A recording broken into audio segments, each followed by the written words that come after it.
마태복음 8장 28절에서 34절 봉독하겠습니다.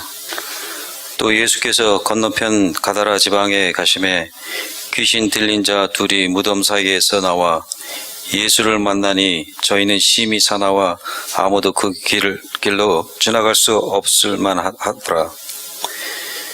이에 저희가 소리질러 가로되 하나님의 아들이여 우리와 당신과 무슨 상관이 있나이까? 때가 이르기 전에 우리를 괴롭게 하려고 여기 오셨나이까 하더니 마침 멀리서 많은 돼지떼가 먹고 있는지라. 귀신들이 예수께 간구하여 가로되 만일 우리를 쫓아내실진데 돼지떼에 들여 보내소서 한데 저희들어 가라 하시니 귀신들이 나와서 돼지에게로 들어가는지라. 온 떼가 비탈로 내리달아 바다에 들어가서 물에서 몰사하거늘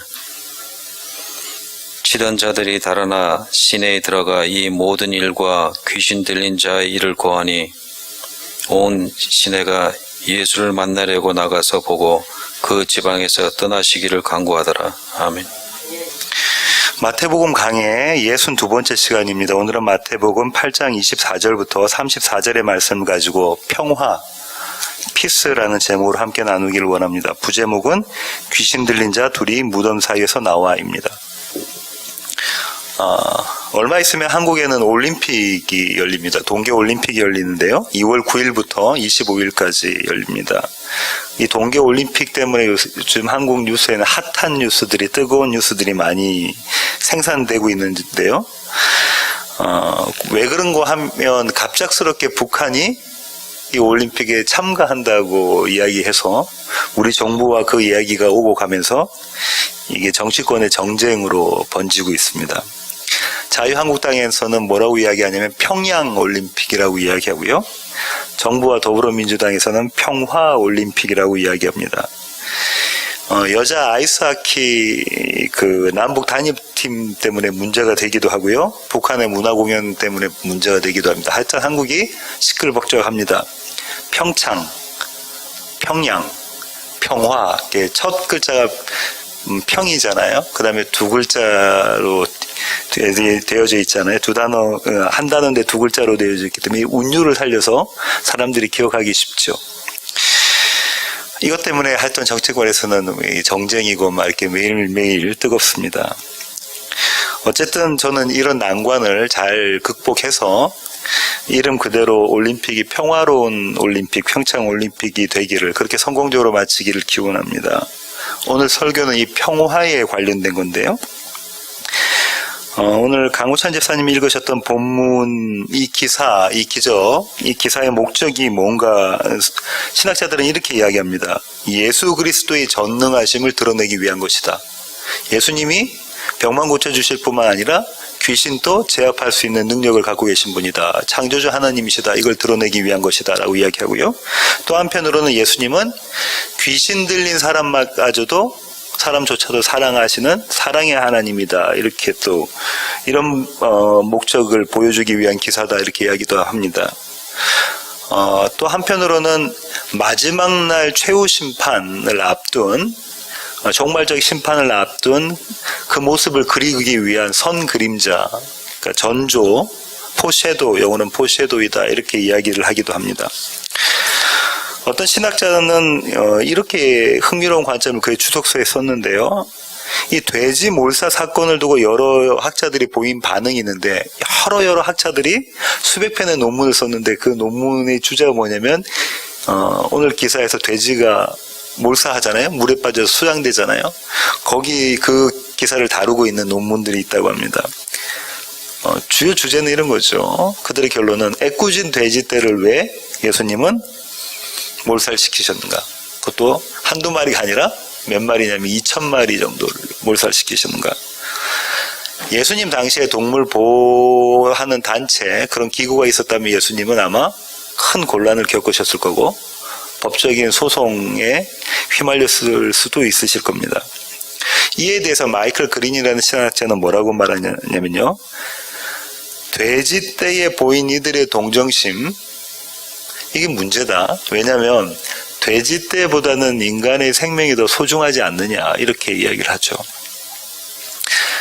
마이클 그린은 그렇게 이야기하지만 여전히 저에게 남는 의문은 뭐냐면 귀신 들린 자를 구원하기 위해서는 예수님은 반드시 돼지떼를 몰살시키셔야 하셨는가라는 의문이 여전히 남습니다.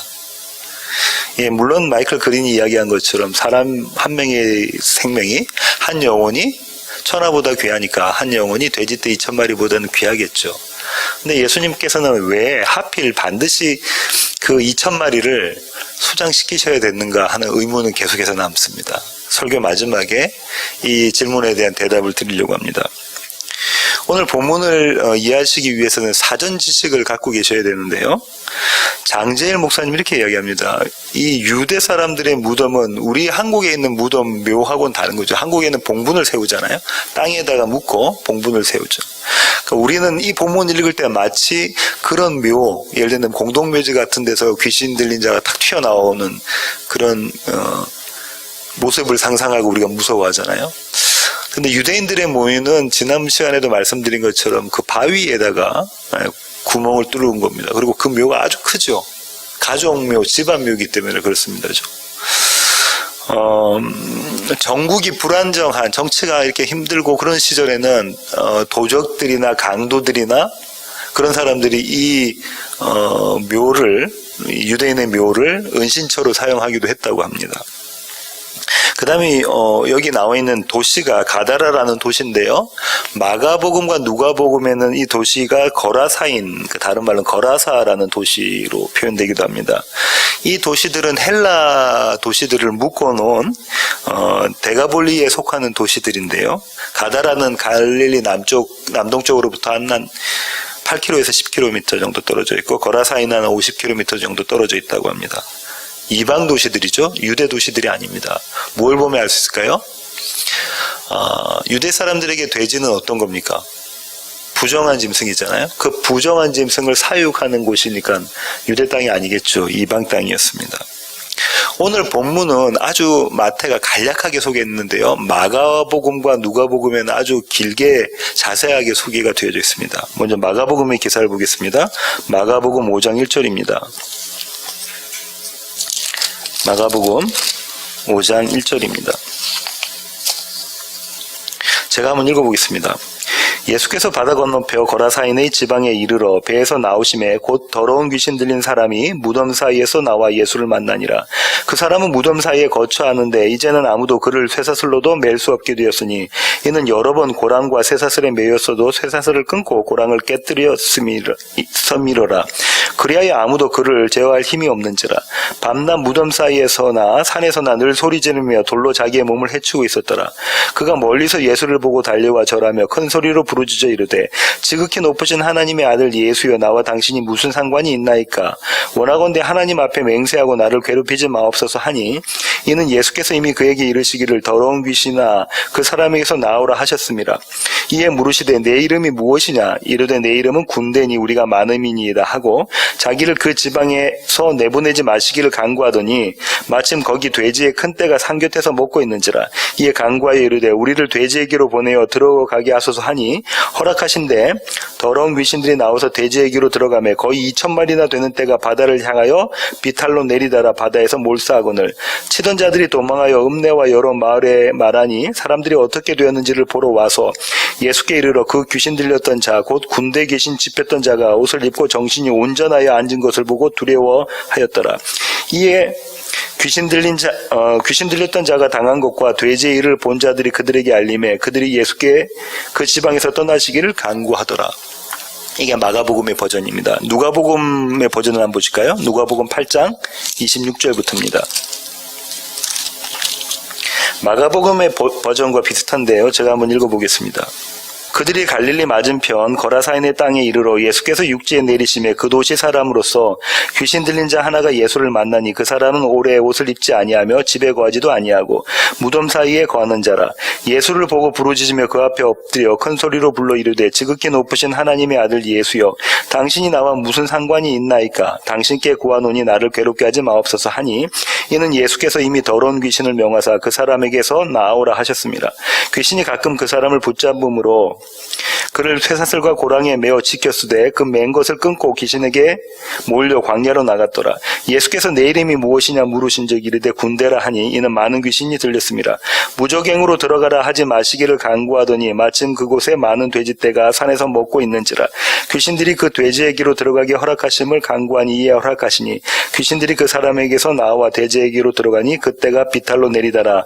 호수에 들어가 몰사하거늘 치던 자들이 그 이루어진 일을 보고 도망하여 성내와 마을에 알리니 사람들이 그 이루어진 일을 보러 나와서 예수께 이르러 귀신 나간 사람이 옷을 입고 정신이 온전하여 예수의 발치에 앉아 있는 것을 보고 두려워하거늘 귀신 들렸던 자가 어떻게 구원받았는지를 본 자들이 그들에게 이르매 거라사인의 땅 근방 모든 백성이 크게 두려워하여 예수께 떠나가기를 구하더라.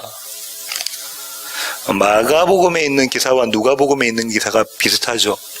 그런데 이제 마태복음에 있는 오늘 본문에 있는 기사는 아주 짧게 쓰여져 있습니다. 그런데 이 세 기사를 보면 약간의 차이점이 있는데요. 차이점이 뭐냐면 마태복음과 마가복음과 누가복음의 기사는 이 지방이 거라사인 지방이라고 하고요. 마태복음에서는 가다라 지방이라고 표현하고 있습니다. 어쩌면 두 지방을 통틀어 이야기하는 하나의 명칭을 그냥 이 지방 이렇게 이야기했을 수도 있고요. 또 어쩌면 유사한 다른 사건일 가능성도 있습니다. 근데 우리는 어떤 것이 맞는지는 모르겠죠. 또 차이점은 뭐냐면 마태복음에서는 귀신 들린 자가 몇 명이라고 하죠? 2명이라고 하고요. 마가와 누가복음에서는 그저 1명으로 나와져 있습니다. 2명 중 1명이었을 가능성도 있고요. 또 더 큰 가능성은 마태복음의 독자가 누군가요? 유대인들이라고 말씀드렸고요. 유대인들에게 중요한 것은 증인됨에 대한 것이 중요한데 2라는 숫자가 증인됨의 숫자잖아요. 증인의 숫자잖아요. 그래서 마태는 유독히 2맹인, 2나귀, 밭을 가는 2사람, 그 다음에 맷돌질을 하는 2사람, 이렇게 두 사람을 자꾸 등장시킵니다. 그 이유가 이것이 이 사건이 사실이다, 증인이 있다라는 것을 강조하기 위한 것이라고도 신학자들은 이야기합니다. 오늘 이 사건을 제가 좀 소개시켜 드리려고 하는데요. 사건의 배경은 이렇습니다. 8장 28절, 마태복음 8장 28절 상반절입니다. 제가 한번 읽어보겠습니다. 또 예수께서 건너편 가다라 지방에 가심에 귀신 들린 자 둘이, 장소적 배경은 가다라 지방이라고 말씀드렸고요. 이게 이방 땅이라고 말씀드렸습니다. 등장인물이 귀신 들린 자 2명이죠.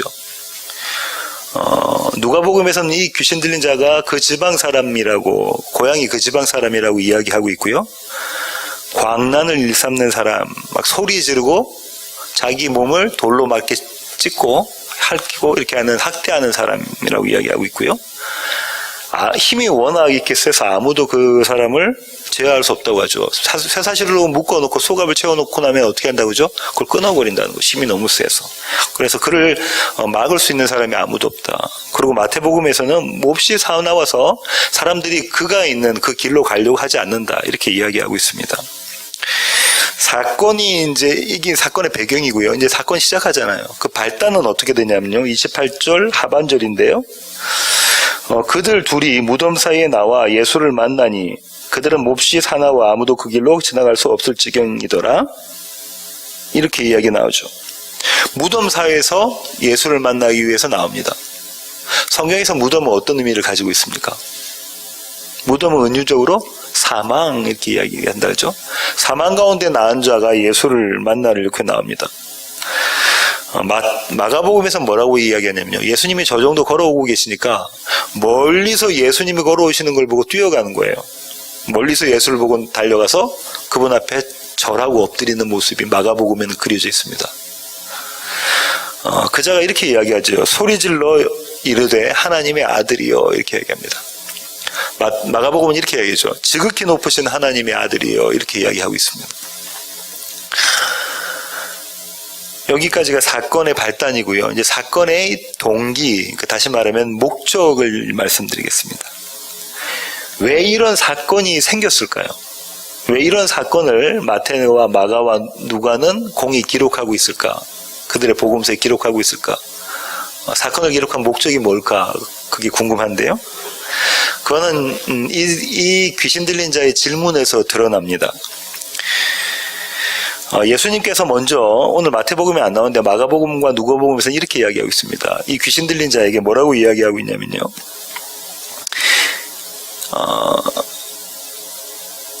너희 귀신 들린 자에게 이렇게 해줘. 거기서 나와. 그 사람에게서부터 나와. 이렇게 예수님께서 명령을 하시고 그들이 그 귀신 들린 사람에게서부터 나오는 장면이 있거든요. 마태복음에는 안 나와 있는데 예수님이 그 귀신 들린 자를 만나신 목적이 뭡니까? 그럼 귀신 들린 자를 귀신을 쫓아내기 위한 것이죠. 귀신 들린 자를 구원하기 위한 것이 목적이 됩니다. 이 사건의 결론은 어떻게 되냐면요. 30절부터 32절인데요. 제가 한번 읽어보겠습니다. 마침 멀리서 많은 돼지떼가 먹고 있는지라 귀신들이 예수께 간구하여 이르되 만일 우리를 쫓아내시려면 돼지떼에 들여 보내주소서 하니 그들에게 가라 하시니 귀신들이 나와서 돼지에게로 들어갔는지라 온 떼가 비탈로 내리달아 바다에 들어가서 물에 몰사하거늘. 이것이 오늘 사건 이 에피소드의 결론입니다. 그죠?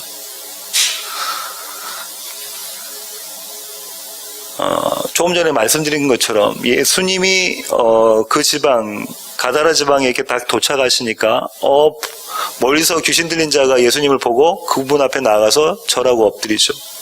그때 왜 그렇게 절하고 엎드렸냐면 예수님께서 네가 거기서 나와라고 하셨기 때문에 그분 앞에 절하고 엎드리고 주님이 나를 죽이려고 하십니까? 마지막 심판 때가 오늘입니까? 라고 귀신들이 물어보죠. 그러면서 귀신들이 뭐라고 하면 귀신들이 눈을 돌려서 이렇게 딱 보니까 큰 양떼가 있잖아요. 그 양떼가 있으니까 제가 거기에 들어가기 위해서 허락해 주십시오. 그러니까 예수님께서 그래 들어가 허락해 줄게. 그러니까 그 2,000마리 되는 양떼들이 어떻게 하죠? 갈릴리 바다로 쫓아내려가니 갈릴리 바다가 아니라 바다로 쫓아내려가서 몰사당하는 그런 장면이 있는 거죠. 예수님이 오늘 버전에는 안 나오지만 마가복음과 누가복음에는 예수님이 먼저 귀신 들린 자에게 물어봅니다. 네 이름이 뭐냐? 우리 아까 읽었는데요. 네 이름이 뭐냐라고 물어봅니다. 그때 귀신들이 뭐라고 말하죠? 내 이름은 군대입니다. 왜냐하면 우리가 많기 때문입니다. 라고 하죠. 당시 로마 시대의 군대는 한 6,000명 정도 됩니다. 그러니까 많은 때를 이루고 있다는 거죠. 우리가 아주 많습니다라고 이야기하는 겁니다. 이게 마태가 이야기하고 있는 그리고 누가와 또 마가가 이야기하고 있는 얘기인데요. 거기에 귀신들이 많은 모습과 또 뭐가 많았다고 그랬죠? 양떼가 아니라 돼지떼들이 많은 모습이었죠. 제가 아까 양떼라고 했던 건 돼지떼들의 많은 모습, 뭔가를 비교하려고 하는 겁니다. 귀신의 많음과 돼지떼의 많음을 비교하려고 하는 거죠. 이스라엘 사람에게는 이 돼지가 어떤 존재였다고요? 부정한 존재. 돼지를 치면 안 되는 거죠. 그럼 범죄하는 게 되는 겁니다. 레위기 11장 7절 한번 보시겠습니다. 제가 한번 읽어보겠습니다. 돼지는 굽이 갈라져 쪽발이로되 새김질을 못함으로 너희에게 부정하니. 부정한 짐승이다. 그죠? 한 군데 더 보겠습니다. 신명기 14장 8절.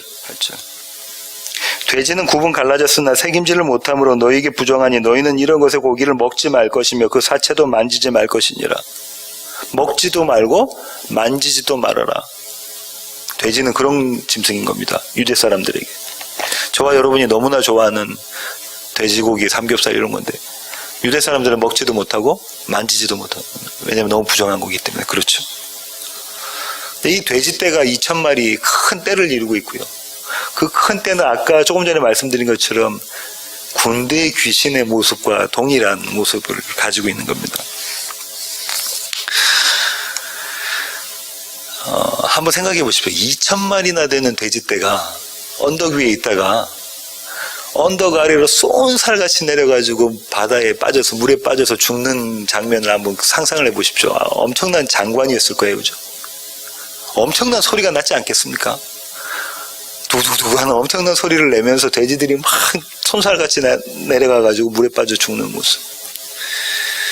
장관이었을 거고 아마 아주 겁났을 거고 두려움에 막 이렇게 밀려오고 그랬을 겁니다. 오늘 이 에피소드, 오늘 이 사건의 결론은 돼지떼의 몰사로 끝이 납니다. 마가복음 5장 15절 한번 보실까요? 마가복음 5장 15절. 예수께 이르러 그 귀신 들렸던 자 곧 군대 귀신 집했던 자가 옷을 입고 정신이 온전하여 앉은 것을 보고, 누가복음에서는 예수님 그 발치에 앉아 있다고 이야기하고 있거든요.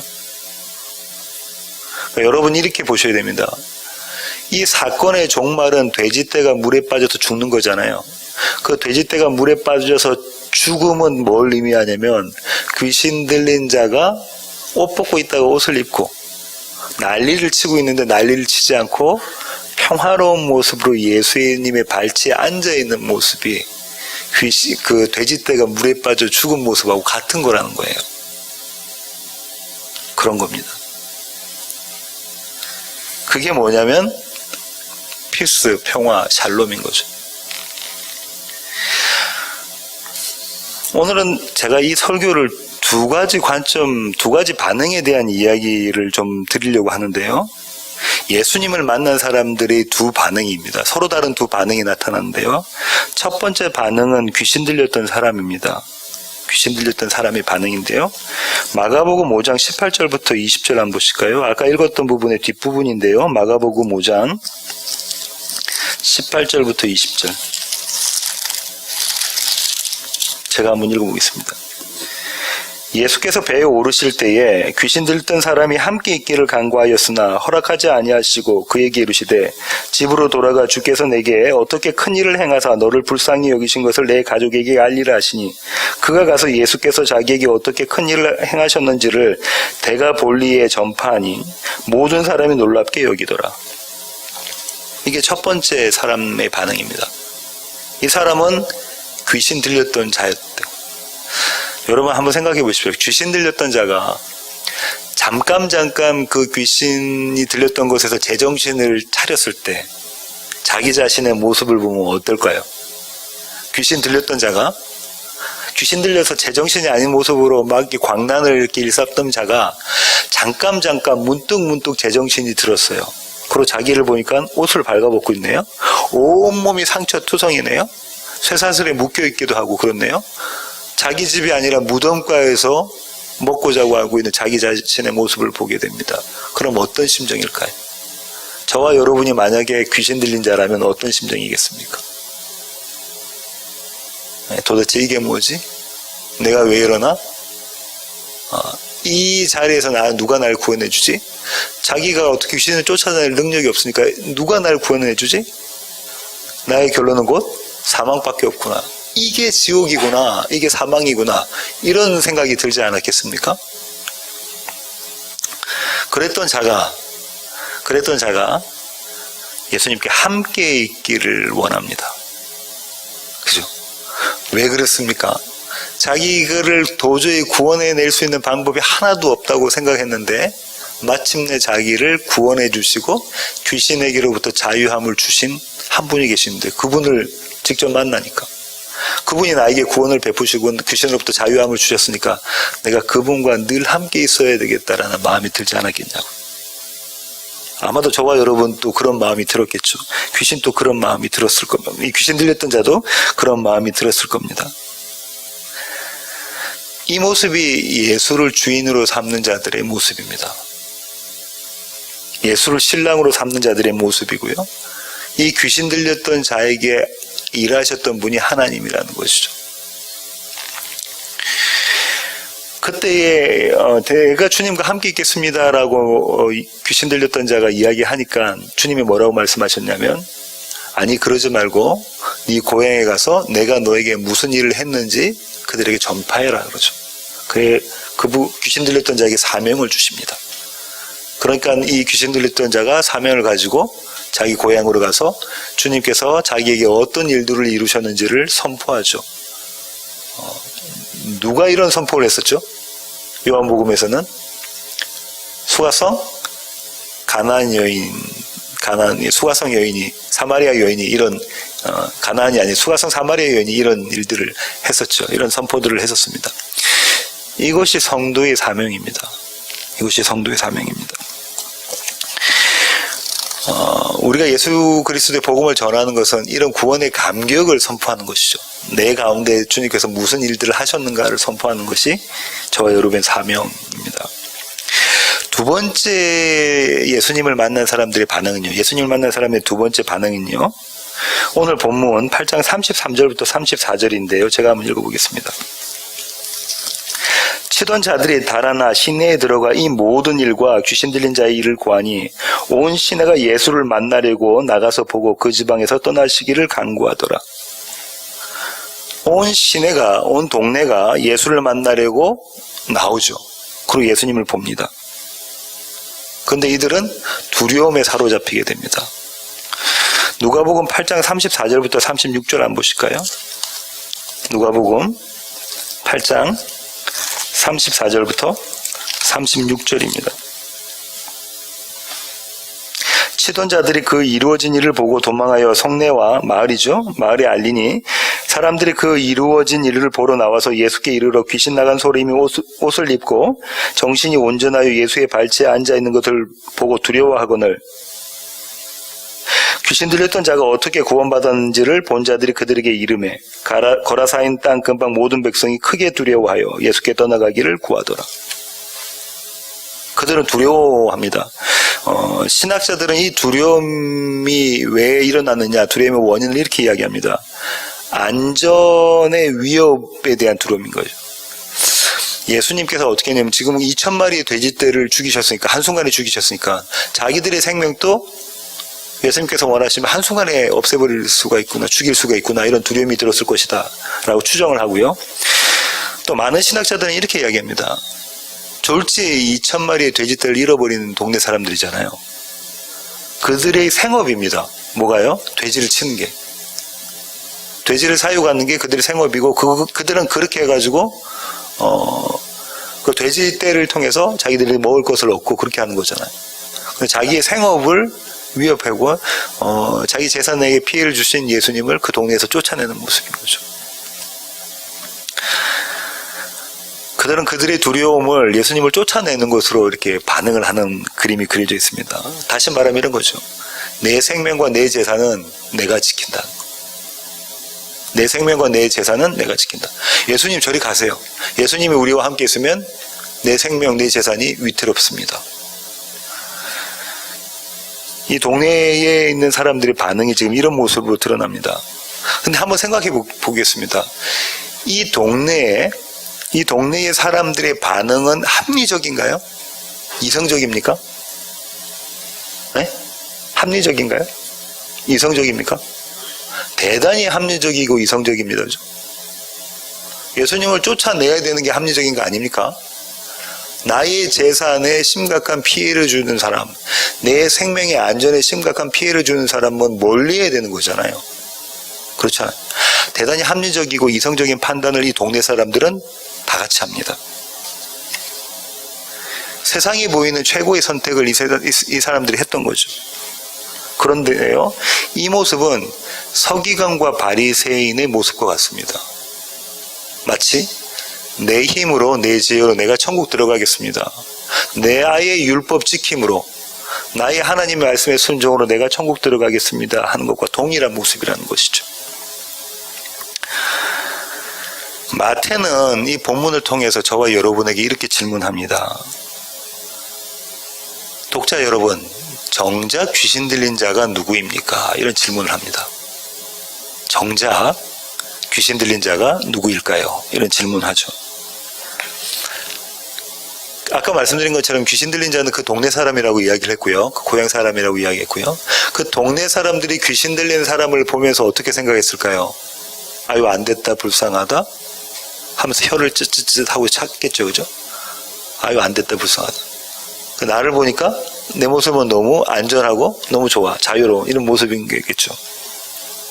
자신들은 정상이고 귀신 들린 사람은 비정상이다 라고 생각을 했겠죠. 그런데 자세히 보면 이 정상이라고 생각했던 사람들은 돼지떼를 키웠던 사람이라고요. 근데 이 돼지떼를 키웠던 사람은 돼지가 성경에 말하는 부정한 것이잖아요.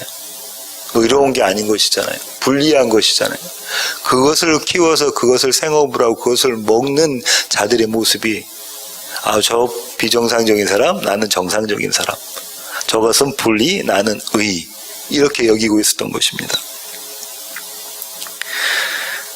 마태는 이 얘기를 하려고 하는 겁니다. 귀신 들린 자가 여기저기 뛰어다니면서 무덤가를 막 뛰어다니면서 외치면서 돌로 자기 몸을 핥히고 자기에게 자해를 하고 이런 모습이 어떤 모습과 똑같은 모습이냐면 돼지떼를 키우고 있는 모습과 똑같은 모습이다라는 걸 마태는 그림으로 보여주고 싶은 겁니다. 2,000마리의 돼지떼를 키우는 것과 똑같은 모습이다라는 걸 보여주고 싶은 거죠. 부정한 것. 그런데 둘이 공이 한쪽은 귀신을 쫓아내시고 한쪽은 자기들이 믿고 있고 의지하고 있었던 돼지떼를 물에다 몰살시켜 버리잖아요. 그런데 귀신 들린 자의 반응은 내가 주님과 함께 있기를 원합니다. 그 벌치에 앉아서 이제 피스, 평화를 경험한 자가 내가 주님과 함께 있기를 원합니다라는 고백인 것에 비해서 반해서 이 동네 사람들은 예수님 떠나주세요라는 반응을 합니다. 여전히 사망에 붙잡힌 바 된 자고요. 예수의 생명을 배척한 자들이 되죠. 마치 서기관처럼 자기들의 의의를, 서기관과 바리새인들처럼 자기들의 의의를 붙잡고 있는 자의 모습입니다. 오늘 설교의 결론을 맺도록 하겠습니다. 설교 초입에 제가 여러분에게 이런 질문을 드렸는데 제가 그 신학자들이 이야기하는 것 중에서 이런 의문이 있었다고 하는데요. 예수님은 반드시 2,000마리나 되는 돼지떼를 죽이셔야 했나요? 왜 주님은 2,000마리 돼지를 죽이셔야 했을까요? 이런 의문이 남아 있었다고 했는데요. 제가 여러분에게 질문드립니다. 예수님은 반드시 2,000마리 돼지떼를 죽이셔야 했습니까? 꼭 죽이셨으면 해야 됐나요? 그 방법 외에 다른 방법은 없었나요? 어떻게 생각하십니까? 제 대답은 예수님은 반드시 2,000마리 돼지떼를 죽이셔야 했습니다. 왜요? 그 2,000마리 돼지떼가 뭐라고요? 이 대가볼리 동네에 있는 사람들이 믿고 의지했던 그들의 하나님이었습니다. 그들은 그것으로 먹고 마시고 했던 거죠. 그들의 생명의 안전, 이 2,000마리 돼지떼가 보장해 주는 거였죠. 그래서 예수님은 반드시 그 2,000마리 돼지떼를 죽이셔야 했었던 거죠. 그들의 우상이었던 돼지떼를 몰살시켜 버려야 그 자리에 누가 앉으실 수 있죠? 여호와 하나님이 앉으실 수 있기 때문에 그렇습니다. 우리 시선을요 2000년 전에서 다시 지금 오늘날 저와 여러분에게 한번 돌려보죠. 그러면 우리는 어떤가요? 우리는 어떻습니까? 매일매일 우리는 예수님 앞에서 어떤 반응을 보이십니까? 2,000마리의 돼지떼가 혹시나 피해를 입지 않을까 전전긍긍하는 모습이 우리의 모습 아닌가요? 2,000마리의 돼지떼가 예수님보다 더 중요합니다라고 예수님을 등을 이렇게 떠밀어서 주님 떠나가십시오라고 이야기하는 모습이 저와 여러분의 모습이 아닙니까? 이미 우리는 머리로는 복음을 안다고 하면서도 그 복음이 우리의 삶 가운데 침투해 들어오실 때 우리는 어떻게 하죠? 우리의 반응은 뭡니까? 주님 떠나가세요. 나는 2,000마리의 이 돼지떼가 더 소중합니다. 라고 이야기하지 않습니까? 그 2,000마리 돼지떼가 뭐죠? 어떤 분에게는 뭐가 됩니까? 나의 명예, 나의 자존심, 또 어떤 분에게는 나의 재산, 나의 사업, 또 어떤 사람에게는 나의 부모, 나의 남편, 아내, 나의 자녀들, 또 저 같은 경우에는 나의 목회. 이게 더 중요한데요. 주님 떠나가 주세요. 이렇게 매일매일 주님의 등을 떠미는 그런 반응을 보이시지는 않습니까? 다시 말해서 나를 지키기 위해 예수님은 가세요. 이렇게 반응하지는 않으십니까? 이게 저와 여러분의 매일의 삶의 모습입니다. 우리는 머리로는 이미 복음을 알고 있잖아요. 그런데도 매일매일 우리는 어떻게 합니까? 나를 위해서 예수님을 떠밀어내죠. 내가 하나님의 자리에 앉아서 예수님이 그 자리에 앉기를 원하지 않고 떠밀어냅니다. 조금만 자존심 상하는 일이 있으면 어떻게 합니까? 떠밀어내죠. 예수님은. 그 자존심이 나의 2,000마리의 돼지떼입니다. 그러나 여기에 복음의 은혜가 있는데요. 예수님은 그렇게 당신을 배척하는 우리들을 그 안에 있는 귀신, 돼지떼 2,000마리를 쫓아내시고 우리를 자신의 발치에 끌어다가 앉히십니다. 그리고 저와 여러분이 평화, 피스, 자유를 누리게 만드시죠. 우리는 배척하고 손살같이 쫓아나가면 다시 붙잡아 오셔서 우리를 그 자리에 앉히십니다. 어떤 방법으로요? 돼지떼 2,000마리를 몰살시키시는 방법으로 그렇게 하십니다. 저와 여러분 삶 가운데 돼지떼 2,000마리가 죽지 않으면 우리는 예수님을 우리의 구원자로, 우리의 주인으로 여기지 않습니다. 머리로는 알고 있다니까요. 근데 삶의 현장에서는 우리가 예수님을 주인으로 여기지 않습니다. 그래서 반드시 주님은 저와 여러분이 하나님으로 삼았던 돼지떼를 바다에 수장시켜 버리시는 거죠. 그렇게 하시고 난 다음에 발치에 앉아있는 우리들의 입술을 통해서 주님, 제가 여기 있는 게 좋습니다. 주님과 함께 있기를 원합니다. 라는 고백을 반드시 만들어내십니다. 그렇게 당신의 샬롬을 우리 안에서 창조해 가십니다. 어떻게 하신다고요? 어떤 방식으로? 돼지떼를 죽이시는 방식으로 그 일을 하십니다. 전쟁을 통한, 전쟁에 의한 평화인 거죠. 저와 여러분 전쟁을 싫어합니다. 그렇죠? 끔찍한 전쟁이 곧 다른 면에서는 평화라는 메시지가 여기 담겨 있는 거예요. 우리는 평화를 원하잖아요. 우리의 평화는 어떤 거냐면요, 내가 돼지떼를 지켜내는 방식입니다. 우리의 평화는. 그런데 주님께서 원하시는 평화는, 샬롬은 뭐냐면요, 나의 돼지떼를 죽이시는 방식으로 이루어지는 겁니다. 이 기가 막힌 역설을 이해하는 사람들을 성경은 성도라고 부릅니다. 주님께서 우리 가운데 이루시는 이 평화가 저와 여러분에게 한 주간 있기를 원합니다. 기도하시겠습니다. 주님, 그렇습니다. 하나님, 우리는 우리가 소중히 여기는 그 돼지떼를 꼭 붙잡고 있습니다. 그리고 그것이 우리에게 있는 평화라고 생각하고 있습니다. 하지만 그런 우리에게 주님 찾아오셔서 우리가 소중히 품고 있었던 그 돼지떼를 몰살시켜 버리십니다.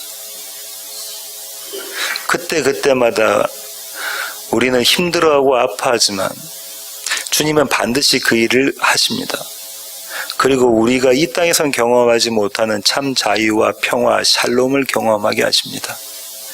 하나님, 우리 세워지는 교회 모든 지체들이 이 주님께서 허락하신 이 샬롬을 경험하기를 원합니다.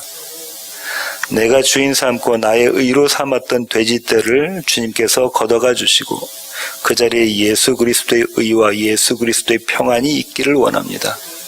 주님, 저희들을 그렇게 주님의 발치에 앉혀주시옵소서. 이제는 우리 주 예수 그리스도의 놀라우신 구원의 은혜와 하늘 아버지의 크고 극진하신 사랑과 우리 안에 내주하셔서 우리로 하여금 평화를 경험하게 하시는 성령님의 충만하심이 이제 주님 앞에 머리 숙인 세워지는 교회 모든 지체들 머리 위에 이제로부터 영원토록 함께 하시기를 예수 그리스도의 귀하신 이름으로 간절히 축원하옵나이다. 아멘.